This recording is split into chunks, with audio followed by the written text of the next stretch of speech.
السلام عليكم ورحمة الله وبركاته. أكم نجا فيا أنس نجا قبل الحمد لله بجرتن سنين جراه هردفتوني أبدو موبايل جرتن هندي كيسانو أراه واه أو موبايل الراهي كنين قبل سنين في جرا برم سرة أو موبايل هدو خينيا مدتارا nama moobaayilaa harkaa qabu kamiyyuu jechuudha. Oo'i moobaayilaa kan inni mudanne hin jirudha. Oo'i moobaayilaa kuni karaa afuriin jechuudha. Karaa afurii kana keessaa karaa tokko malee furmaata isaa ni arganna jechuudha. Karaa lama immoo ogeessa bira geessineeti jechuudha. Kan hin furannu karaa lama immoo ofii kennallee furachuu ni dandeenya jechuudha. Mee jalqaba irratti maaltu oo'isa silkii akkamitti oo'iti waan jiruun isin agarsiisa. Silkiin gariin jalqabuma yeroo binnu ta'uu fi isiitii oo'itutu jira jechuudha. Isii san akkamitti beekna jechuun keessan hin oolamu. Fakkeenyaaf silkii takka jalqaba yeroo binne jechuudha. Osoo daataadhaan garaagaraa ittiin godhin fakkeenyaaf hogguma binnee jennu haara yooma san jechuudha. Hogguu daataa itti binne yoo oo'aa agarsiifte daataa yeroo itti banne jechuudha. Waayifaa ta'u daataa ta'u hedduminaan waayifa caalallee daataadha. Yoo oo'aa agarsiifte mataa kana gubbaan gara duubaatiin jechuudha. Kaameeraa jalatti naannawa kaameeraatiin yoo agarsiifte osoo waa takka illee ittiin godhin jechuu kiyya. Haara'uma akka binneen jechuudha. Yoo naannawa saniin agarsiifte yookiin ammoo bakka silkii qabsiifannuun bakka silkii qabsiifnee dhaamsinu yoo agarsiifte maazarboordi waan jedhamu ICdha jechuudha. Inni kun hedduu furmaatan qabu. Hatta yoo tolchuullee baattan irra bareedaadha jechuudha. Ogeessuma bira yoo geessanii tolchuu baattan illee jechuudha. Jalqabuma silkiin oo'in ilaaltanii yoo bitattan gaariidha. Gaafattanii jechuudha kastamaarraa bitattanirra. Inni lammaffaa ammoo vaayirasa jechuudha. Vaayirasni seenee kun ammoo silkii haaraa miti. Yeroo itti fayyadamne bakka nuti itti fayyadamnu niimoorii garaagaraarraa akkasuma googiloota garaagaraarraa vaayirasiin nutti seenee yoo qulqulleessinee itti fayyadama silkiidhaan beeyne jechuudha. Yoo waan ogeessonni barsiisan akkaataa silkii qulqulleeffatan waan akkasii hordoftan hedduu isinitti hin seenuu vaayirasni. Tarii ammoo yoo isinitti seene vaayirasni illee ni oo'isa jechuudha. Silkiin vaayirasni seenee ka oo'itu mallattoo agarsiifti. Mallattoo fakkeenyaa fi biizii tahuu qaqqabuudha.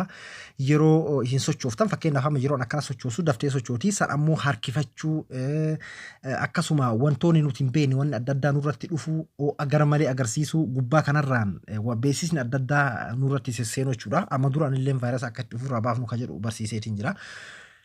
Kan sadarkaa nuti ofirraa baafnu bira dabree ogeessa bira geessuu barbaachisu yoo gaheedha. Kan akkasitti oo'u jechuudha. Oo'i bira ammoo dhagarraa jechuudha. Baatirii moobaayilaa baatirii moobaayilaa ammoo silkiin gariin siildiidha amma yeroo ammaa kana hedduun jechuudha. Siildii yoo ammoo fakkeenyaa fi bakka dhagaa kanaan oo'itu taate yoo dhagaa keessaa bahu taate keessaa baafnee yeroo isin oo'ite sanitti dhagaa ta'uuf silkii ta'uu adda baafachuu dandeenya. Yoo dhagaan oo'ee dhagaadha baatirii jechuudha itti jijjiiruu dandeenya jechuudha.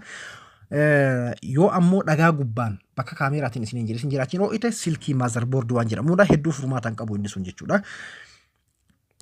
Inni biraa ammoo eega bitanne itti fayyadama keenya keessa jechuudha. Wantoonni adda addaa waan nuti itti fayyadamnuu fi kan nuti ittiin fayyadamne fakkeenyaaf yeroo an akkanatti tuttuqu kanallee silkii irraa waan bubu'utu jira jechuudha. Qoshaasha jechuudha. Qoshaasha kana yoo beeyna hin qulqulleeffanne walitti qabameeti silkii keenya oo'isa itti fayyadamutti hin jirru ammoo silkii keessa taa'ee silkii teenya biizii godhee oo'isa jechuudha. Isa kanaan isin agarsiisa. Mee eessa walitti qabamaa maal fakkaataa ka jedhuun isin agarsiisa.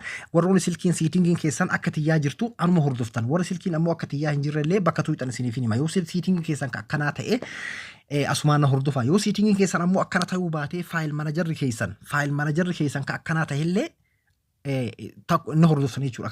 Karaa lameen kanaan karaa lanu. Kan sadaffaa ammoo silkiin hundinuu gosuma takka dhumarratti isin agarsiisa isaan. Amma jalqaba siitingii irraa eegalla. Siitingii irratti ni tuuxanii eega siitingii irratti tuuxanii booda diivaayis maantaayinansi jira jechuudha.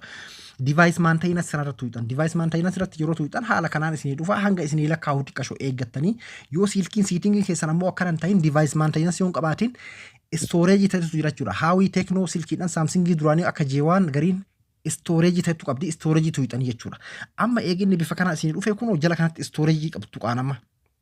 Istooreejii kan jedhu kanarratti tuqa eega istooreejii tuqee bifa kanaan isinii dhufa. Silkiin tamiyyoo istooreejii eega tuuxanii bifa kanaan isinii dhufti jechuudha. Ifaami isiniif yookiin ammoo istooreejii siitingii ta'etu tuuxaniiti bifa kanaan isinii dhufa. Amma eega inni haala kanaan isinii dhufe warri silkii siitingii akka tiyyaa qabdan tarara gubbaa didiqqoo tuttuqaa tanarratti tuuxan eega isii irratti tuuxanii geet moor ispiis ta'etu jira. Geet moor ispiis kanarratti yeroo tuuxan bifa kanaan isinii dhufa jechuudha. Amma silkiin tiyya torbaan kana keessa oo'u jirti. Isin agarsiisuufiin keessaa qulqulleessuu dhabee jechuudha.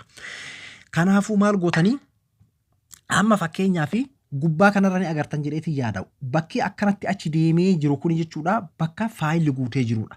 Jala kanatti storage ka jedhu jalatti jechuudha tootaaliin isii GB 64 kan itti fayyadamtee jirtu GB 49.9 jedha. GB 50 jechuudha. GB 10 qofaan hafee jechuudha amma asirra. Jala kanatti kun 14tu hafee jira. Kanaafuu amma kun sirrii miti jechuudha. Silkii humna isiin feetu ol itti fe'ee jira jechuudha. Ifaami isiniif. GB'n 64 irraa GB'n 15 qofti naafuun sirrii miti. Yoo xiqqaate GB 60 irraa GB'n 15 naafu maali? GB'n 20 yookiin ammoo 30 naafuu qabdi jechuudha. An 30 yoo isin hafe irra filatamaadha. Maaliif GB 30 ol yoo itti feetan qabachuu hin danda'u miti. Ni oo'isa. Kuni waan qabatamaati jechuudha. Ni oo'isa jechuudha. Inni bira ammoo maali kareefuu isiniin jedhe waan faayidaa hin qabne ka silkii kenna miidhuu jira isiniin jedheetiin jira. Jala kanarra sadiin ka jiru. Gubbaa irratti large file jedha. Large file boodara isin agarsiisa ka jalaa kana jechuudha. Yoo kunoo ka jalaa kana jechuudha. Ni agartanii unused file kan lammaffaa irra jiru. Ka jalaa immoo duplicate file kan jalaas unnecessary file. Inni kunniin sadeenuu waan faayidaa hin qabnedha. Kan jalqaba kan dhumarra jiru kuni unnecessary file kun maal inni GB takka tuqaa 65 qabdaa jira unnecessary file. Yoo irratti gattuqe kunoo haala kanaan jechuudha. Waan faayidaa hin qabne waan ciccittuu waan adda addaati jechuudha. Yoo select all ka jettu kanarratti tuutan fakkeenyaa fi kunoo akkuma agartan kana GB takka tuqaa 65 meegaabaaytii 1600 jechuudha. Waan yoo silkiidhaan xixiqqoo taate GB'n isiitu haganumaa jechuudha. Kanaafuu inni kun maal inni waan faayidaa hin qabne isinillee hin miidhu. Fakkeenyaaf amma dura appilikeeshina tokkoon akkamitti akka silkii oo'ituu fi waan guute wallaale qulqulleeffatan ka jedhu isin barsiise waan keessaa qabu na jalaa haqee jettanii warroonni kumii dhiyeeffattanillee ni jirtan jechuudha. Inni sadeen kun wanda takkallee waan isin jalaa haqu takkallee hin qabu. Duplicate faayiliin maal inni waan lama lamaan taa'utti jirudha. Raayitii irra gootanii hayxan wanni bira takka illee wanni isin jalaa miidhu hin jiru. Hedduu qabaachuu dhabuu dandeessan takka qabaachuu dandeessan jechuudha isin. Anamma waan viidiyoodhaan barumsaatii fi waan adda addaa irratti isin barsiisuuf akkana hedduu naaf fide. Unnecessary file tajalaatu GB takka tuqaa 65 qoshasha qabaachuu jechuun baay'ee tokko silkii tiyyama akka malee oo'isu jiraachuudha. Uumamaan silkiin tiyyan oo'itu jechuudha. Inni gubbaa immoo unused file ka jedhu kan sadaffaa irra jiru kun illeen waan ciccittuu fakkeenyaaf waan WhatsApp keessaan isin ergame baatii 3 booda yookiin baatii 6 booda expired ta'a ammoo hin dubbifamu silkii keessa taa'ee silkii keessan oo'isa akkasuma silkii warri waan guute wallaalee jettan illeen keessa taa'ee silkii teessan bakka isin irraa qabaa jechuudha. Kanaafuu maal gootanii irratti gattuu hixaniiti jechuudha. Kunoo select all ka jettutu jira. Isii kanarratti tuuxanii delete ka jedhu ka gubbaa kana tuuxanii ufuurraa qulqulleessan jechuudha. Inni kun waan takka illee isin jalaan balleessu. Hin shakkina kanarratti jechuudha. Sadeen jalaa kunneen wanna takka illee isin jalaan balleessu jechuudha. Inni bira ammoo kan akkamitti qulqulleeffanna isa jedhuudhaa fi isin ammallee meemoorii teessan karaa ittiin warri ammoo siitingii kana addaa isin agarsiisa. Obsa gubbaa kanarra amma fakkeenyaaf laayinni kun jechuudha. Bakka gahina agartanii sararri kun gimmaasha kana achi dabruun qabu yoo xiqqaate bakka amma akka diimaa itti dabalate kana achi bira achi dabruun qabu jechuudha. Yeroo achi dabre ufuurraa dhorkuu qabdan. Amma large faayiliin jala kanatti GB 14.74 jedha. Keessattuu large faayilii kana jechuudha. Amma large faayilii kiyyarratti ni agartan yoo ta'e meegaabaaytii 100 bira gizee dabre large faayilii jedhee hisaabbata. Amma keessa yoo silkiin xixiqqoo taate meegaabaaytii 25 ol hogguu dabre akka inni large faayilii jedhee isinii himu maalitti akkamitti tolfachuu dandeessanii saniin isin agarsiisa. Uf duuba deebi'a guutuu akka faayil manajaraan dhaqaa jechuudha. Faayil manajaraan seentanii yoo faayil manajarri keessan akkanaa ta'e jechuudha. Gubbaa kanarra sarara xixiqqoo takkatu jira. Sarara tanarratti tuuxan seetingii ta'etu tuuxan. Eega seetingii tuuxanii large file size jedha. Inni kun maal inni large file asirratti waan adda isinii baasu large file jechuun waan silkii keessan kee irra jiru viidiyoo fi audio footoo waan guddaa ta'e takka jechuudha. Ka guddaa ta'e silkiitti ulfaatu jiru. Silkii waan itti ulfaatu yeroo hedduu waan gurguddaadha jechuudha. Amma kiyya meegaabaaytii 100 jedha jalatti. Mee irratti gattuqa. Yeroo irratti gattuqe kun 500 custom gubbarratti 25 jedheeti isinii fidaa jechuudha. Isin maal godhuu qabda yoo silkiin teessan GB'n isii xiqqaa ta'e 25 godhattan. Amma kun maal inni yeroo 25 bira ol dabre meega wanni guddoon silkii ta'e keessa seene jedheet isin garsiisa. Eessatti isin garsiisa?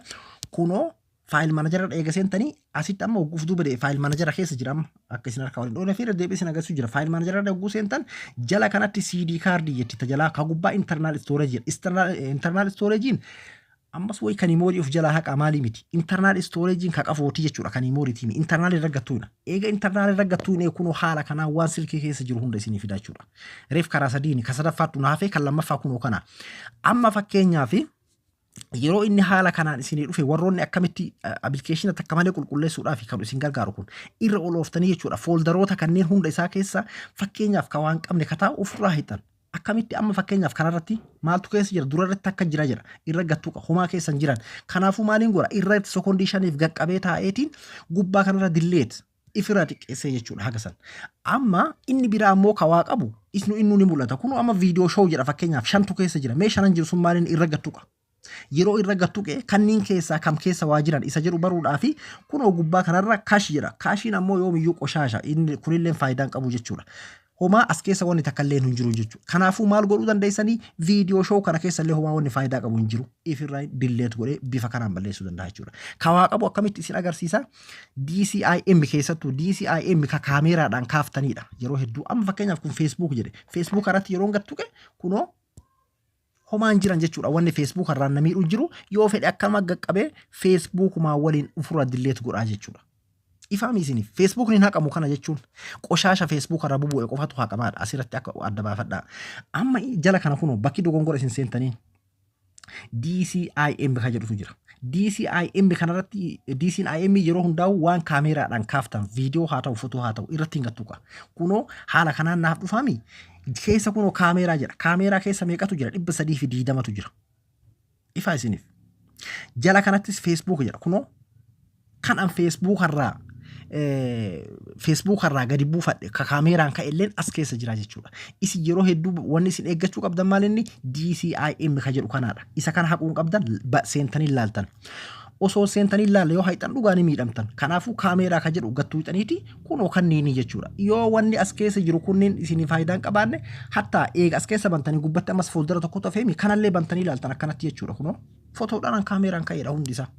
Haala kanaan ka keessaa isiniin ta'in qofa irratti akkana qabdanii raayitii gootanii waan isiniin ta'in kunoo akkana gootaniiti jechuudha. Gubbaa kana dilleet gootan. Yoo ammoo bakka takkatti haquu feetan kunoo fakkeenyaaf ool. Amma as keessa footoo 320tu jira jechuudha. Fooldara kana dabalatee. Haala kanaan raayitii eegarratti gootanii booda secondiishaniif gizee qabdan raayitiin irratti isinii ta'a. Achiin booda ammoo gubbaa kanarra kunoo bakka korboo tanarratti tuuxaniiti hundarratti raayitii isiniif ta'a jechuudha. Haala kanaan ofirra guututti balleessuu dandeessan jechuudha waan hin barbaadin keessaa. Wanni silkii oo'isu isa kanneen jechuudha.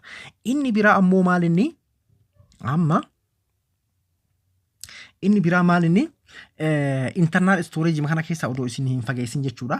Fakkeenyaaf jala kanarra waan akkanaa kanneen jechuudha. Kunoo waan hin baramne waan amma kareefuu sanniini jechuudha. Anna saasarii kareefuu isin agarsiisanniini waan akkanaa kanneen jechuudha. Wanni adiin akkanaa kunneen hin banamu hin mul'atu jechuudha. Kanaafuu maaliin ofirraa hiixan kunniin waan faayidaa takka illee qabu. Akkanatti tuuxaniiti gubbaa kanarra dilleet ka jedhu kana tuuxanii kunoo dilleet gootanii bifa kanaan ofirraa hiixanii jechuudha. An amma viidiyoo gabaabsuu fi inni biraa ammoo maalinni ka silkii hunda wal qixxeessu. Inni sadaffaan apilikeeshina ka qaceelootti oo'isu silkii teenna. Apilikeeshina akkamitti oo'isa ka jedhuu fi pileestoorii irra seentan. Pileestoorii irra seentaniiti eega pileestoorii irra seentanii gara harka bitaatiin ka jiru sarara kanarratti tuuxan. Eega sarara kanarratti tuuxanii appii in the game ka jedhu kanarratti tuuxan ammas isarratti erga tuuxan booda install ka itoo tuuxan. Isarratti yeroo tuuxan haala kanaan isinii dhufa jechuudha. Amma kana silkii kamiifuu tokkuma. Silkiin tiyya hagam takka bakka qabatee jiraallee isin agarsiisa jechuudha. Kunoo gubbaa kanarra akkuma agartan kana parsantii 73 irra jira jechuudha. Yoo xiqqaate parsantii 60 yookiin ammoo 55 dabruun qabu jechuudha. Yoo inni san dabree jiraate maal gootanii bakkuma istooreejii tanarratti gattuuxan. Apilikeeshina siitingii keessaan ka ofirraa hiixan san dogongoraan apilikeeshina wajjin dhufuuf haaquu dandeessan. As keessa ammoo ka jiru kafeeta yoo hiixan isin hin miidhu. Maaliif ka pileestoorii keessa bu'e qofa waan ta'eef. Amma as keessa apilikeeshina amma kiyyarratti agartanii 69tu jira kan gabbuuse jechuudha. Amma kanneen keessaa fakkeenyaaf ifirraa waan balleessuu feetan wahii mee amma fakkeenyaaf apilikeeshina tokko irratti gattu keessin agarsiisa. Fakkeenyaaf mee tokkoon isin agarsiisa. Fakkeenyaaf husnul muslim afaan oromoo jira. Ni agartanii kana husnul muslim afaan oromoo kanarratti yeroo isin gattu jala kanatti yoo isa kana balleessite firii meegaabaaytii 14 argattaa jira. Ni agartanii balleessuuf illee isin hin rakkisu jechuudha. Mee fakkeenyaaf kanallee itti dabala. Kunoo 28 argattaa jira. Lakkuma isin dabaltanii jala kanatti isin 43 argattaa jira kunoo. Kunoo haaluma kanaan jechuudha. Yoo isin amma fakkeenyaaf yoo hagana balleessite 79 argattaa jira. Isin amma haga barbaaddan irratti raayitii haala kanaan eega gootanii booda maal gootanii bakkuma firii jettu tanarratti tuuxan. Amma fakkeenyaaf lameen kana balleessuu deema haa jennu meegaabaaytii 28 arga firii bakka jedhu kanarratti tuuxan firii ka jedhu kanarratti tuuxan ammallee kunoo firii app 28 meegaabaaytii jira isa kanarratti tuuxan ammallee kunoo amma firii meegaabaaytii 28 arganne jechuudha. Kana fakkaataa an viidiyoo gabaabsuuf jechuudha tartiiba kanaan fayyadamtan warri silkii kiyya waan guute wallaalee akkamiin qulqulleeffadhattan warri silkiin isinitti oo'itu bifa kanaan keessattuu unnecessary file ka jedhuu fi unused ka jedhu sodaata akka malee ofirraa balleessaa. YouTube channel kiyya subscribe godhuun dagatinaa. Aga viidiyoo biraatti walitti deebinuun nagaannaa tura. Assalaamu alaikum warahmatullahi wabarakatuh.